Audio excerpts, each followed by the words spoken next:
First, let's start with this case. I, 28F, come from a family of 5 siblings, one of whom is disabled. 2 of my sisters, A, 35F, and B, 32, have children, many of whom have severe disabilities. A has 4 kids, 17F, 14M, and 9F, with the younger 3 having significant physical and mental disabilities.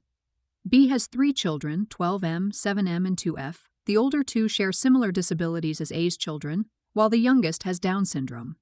Both A and B are stay-at-home moms. While they receive support through disability programs in our country, the medical expenses, therapy, and medication leave them with little money. Their husbands have stable but modest jobs, so they often struggle financially. In contrast, I am single, child-free by choice, and financially stable. I have a master's degree, am completely debt-free, work in my dream field from home, and recently bought my first house.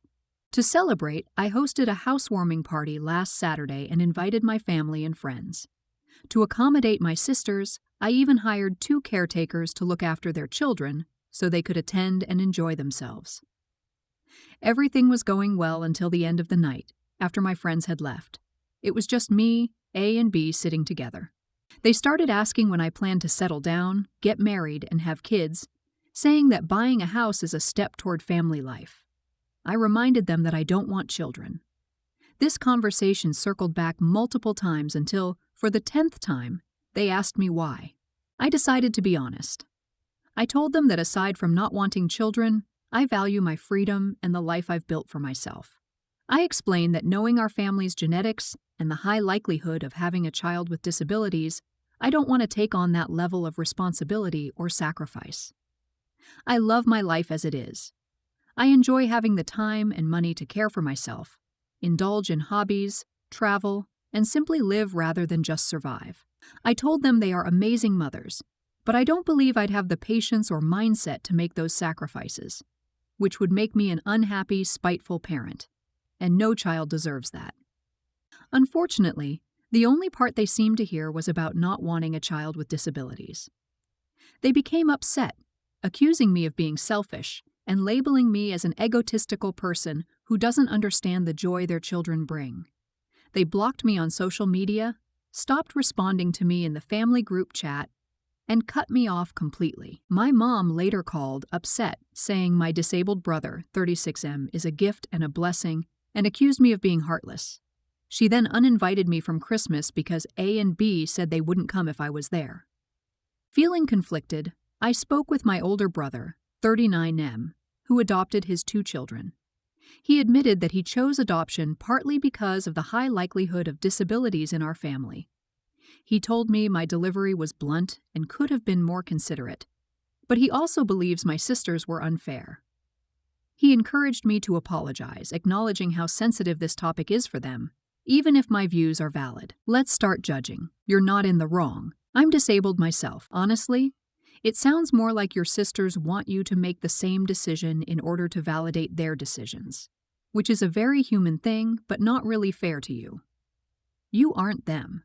They might love having kids and want more, and that is valid regardless of what anyone else does or does not want. Also, they are possibly taking out their own struggles with resenting the difficulties on you. No matter how much of a blessing children are, even people who wanted them and who had able-bodied kids have moments when they just plain regret having them. It would be much healthier if people admitted and processed this. Not wanting kids is a valid choice.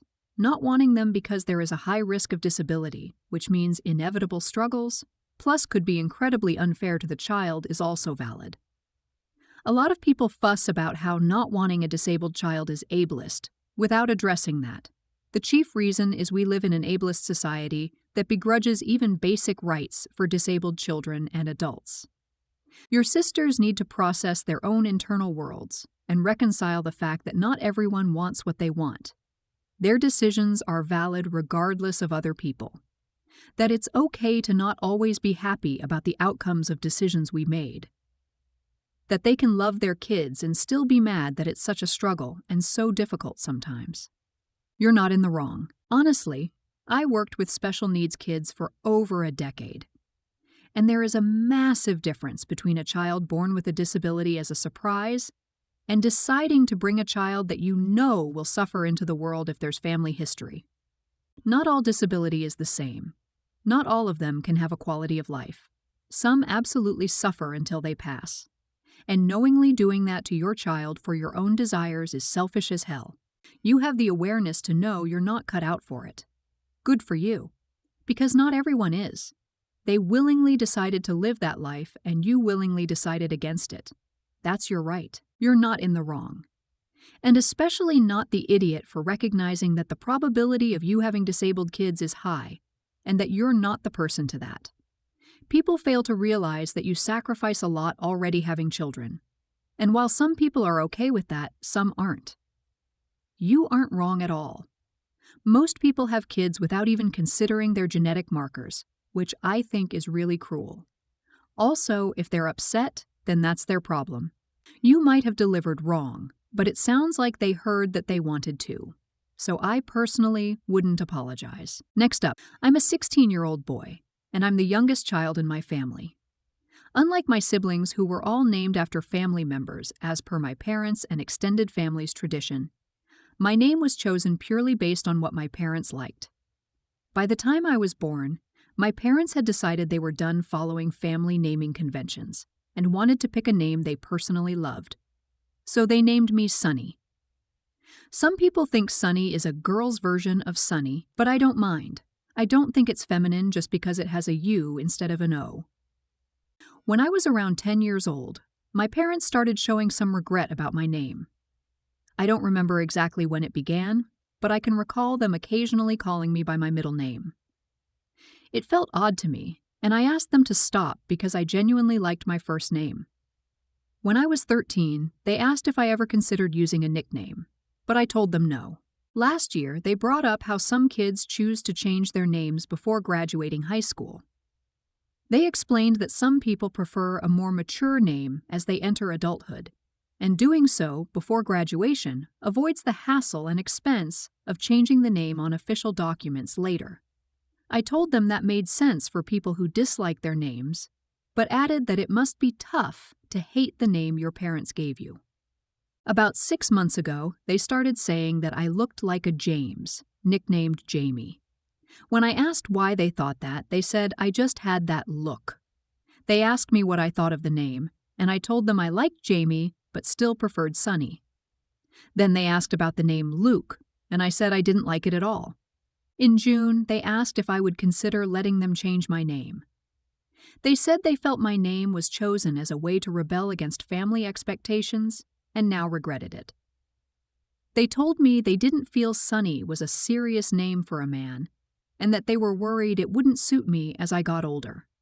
I reassured them that I loved my name and appreciated the story behind how they picked it. I told them they shouldn't stress over it because it meant a lot to me. However, last week they presented me with legal name change paperwork and 3 name suggestions they wanted me to choose from. They said they couldn't shake their guilt over naming me Sunny and wanted to make things right. I told them I didn't want to change my name just because they regretted their decision. I explained that how I feel about my name is what matters most now. They argued that I should consider their feelings and think about whether my name would help me be taken seriously as an adult. Let's start judging. You're not in the wrong. Your parents sound exhausting. I mean, this is just sad. Being cute and light and full of hope wasn't great for going into my adult years. OP, please go forth into your adult years being cute and light and full of hope. Last year, they said some kids change their names before graduating high school because they want something more grown up, and they want to save the added expense of changing the name on their degree. This is 100% not a thing. Honestly, your parents sound a bit unhinged. Sadly, at 16, they can legally change your name without consent in the U.S., at least in the majority of states. The upside is that you will be able to legally change it back when you turn 18. Make it clear to your parents that if they were to do that, there would be serious long-term consequences for your relationship, and that you will never answer to or acknowledge that name under any circumstances, and will have your name changed back the day you turn 18. You're not in the wrong, but your parents appear to be struggling with some major mental health issues. Maybe talk to one of the counselors at your school about what's going on at home. You're not in the wrong. It sounds like your parents are more concerned about their feelings regarding your name than your feelings. That name is yours. You're your own person, and if you don't want to change your name because you like it, then don't. Those are their feelings to live with, and putting them on you as a child is unfair and weird. I also have a weather name, and I still love it, and I'm almost 30. More power to you. Next up, I'm a 16-year-old girl, and I sometimes babysit on weekends. Recently, one of my mom's coworkers needed a babysitter, and she gave him my number. I agreed to babysit his 3 kids from 2 p.m. to 8:30 p.m. because the parents had plans to attend a party. Things went smoothly at first, but the parents didn't return at 8:30 as planned. By 9, I started to get concerned and tried calling the dad, but he didn't pick up. I sent a few text messages but received no response. At 9:30, I tried calling again, and then once more at 10 and 10:30. I also tried calling my own parents for advice. However, my dad was at a work dinner and my mom didn't answer her phone. By this point, I was feeling stuck. The kids were asleep, but I didn't know what to do about their parents not returning. By 11:30, I was really worried. I didn't know if something had happened to the parents or if they simply weren't coming back anytime soon. I also needed to get home, as I hadn't expected to be there so late. I decided to call the non-emergency police number to ask for help. Shortly after the police arrived, the parents came home. The dad was furious with me and started yelling. He's still very upset with me for involving the police. Additional details. I called the police because I was genuinely concerned about the parents' safety and needed assistance getting home. It wasn't to involve any kind of child protection services. I didn't use the emergency number, as I'm not in the United States. The police here are generally approachable, and I wasn't worried about their response. I had been paid up front for my babysitting time, but not for the additional 3 hours I ended up staying. Let's start judging. I'm sorry.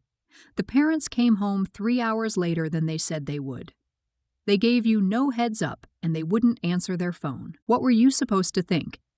All this drama could have been avoided if they had been upfront with you on how late they really planned on staying out, or let you know by text or phone call they were going to be later than they expected, so you wouldn't worry. Or if they had just answered their damn phone, any one of the numerous times you called them, but no. The parents drift home on their own sweet timetable and are surprised and shocked to find flashing lights and officers at their house. Well, I hope they were embarrassed. And then Dad took it out on you by screaming at you. Oh, and he is still very upset. Well, you are upset too. I bet he didn't apologize for worrying you, did he? Or give you a bonus for making you stay later and worrying you, Lowell. That's classy behavior right there. Yep, so you called 911. I hope you never babysit for them again. And you should let all your babysitter friends know what these people are like. Just tell your friends the whole story, like you told Reddit. You're not in the wrong. You're not in the wrong. OP, they were not delayed. You were straight up lied to. Nobody gets home from a party at 8:30. That's usually when things start picking up. It's like they lied to you for a variety of reasons, that you not sit if you knew it would be till late because of your own bedtime. They lied about the number of hours, maybe because they wanted to rip you off of the cost for the extra hours. Who knows? Either way, never sit for these people again. They are clearly dishonest. Heaven forbid anything happened to the kid after you left. They'd blame you for it. You're not in the wrong 3 hours late with no communication is cause for concern. What's up with no one picking up their phone? Especially the parents, but even your parents. I get work dinners and all, but it's not that big of a deal to pick up a call from your kid. Next up, my girlfriend wanted a pizza, and I had some really good frozen pizzas from a local Italian market. These pizzas are made fresh, and when baked on a pizza stone, they come out perfect. I've made these for us many times, and it's a simple process. Preheat the oven with the pizza stone inside. Place the pizza on the paddle and slide it onto the hot stone. Once it's ready, use the paddle to remove the pizza, put it on a cutting board, and slice it. Sounds straightforward, right? Apparently not. When my girlfriend decided to make the pizza, she saw that the pizza stone was scorched from previous use, as pizza stones often are, and thought she had a better idea. Instead of using the stone, she made the pizza directly on my plastic cutting board so she could take it out of the oven and cut it without using additional tools. When I got home, black smoke was pouring out of my house, and my girlfriend was on the phone with emergency services. My dog was off his leash and running around in a panic. I checked the front door to see if there was heat or visible flames. Luckily, there weren't any. I went inside, turned off the oven, and opened the sliding door to let out the smoke. On my way out, I grabbed my dog's leash to secure him. The firefighters arrived within 5 minutes and confirmed there were no flames, just smoke. They stayed for less than an hour, so thankfully I wasn't charged for the response. If it had been over an hour, I would have faced a fee. The good news, no one was hurt. The bad news, my oven is destroyed and I have a lot of smoke damage to clean up. After everything settled down, I told my girlfriend I was glad she was okay, but that it was a reckless decision to use a plastic cutting board in the oven. I said she couldn't stay at my house alone for a while and took her key back. We don't live together. She has roommates but enjoys staying at my place on her days off for the peace and quiet. She was upset and said it was a mistake anyone could make. She also called me an idiot for insisting on fancy pizza instead of just getting microwave pizza, blaming the whole situation on my choice of food. Now she's calling me rude for taking her key and not trusting her. But I think it's a reasonable reaction given what happened. Am I in the wrong for being upset about this? Let's start judging. You're not in the wrong. Lull that she thinks this is a mistake. A regular thinking adult would make. Is she going to clean and pay for the damage? You're not in the wrong. Normally I hate posts when people encourage a breakup. But trying to put a plastic board in the oven is such next-level dumb. I would feel anxiety about all the other basic stuff I might have to explain, like does she know not to drink the toilet water, or the dog cannot answer the telephone, etc. Get a new oven. The one you have is permanently damaged from the fumes released by the plastic. Don't continue to use it and risk poisoning yourself. Consider if you really have a future with the girlfriend. Absent some kind of external factors like she was working insane hours and going on 3 hours of sleep for the last week, I just can't understand how a 24-year-old can be so very, very stupid. Calling her a dumbass wasn't nice, but if the situation and explanation is as you described in your post, you're not in the wrong.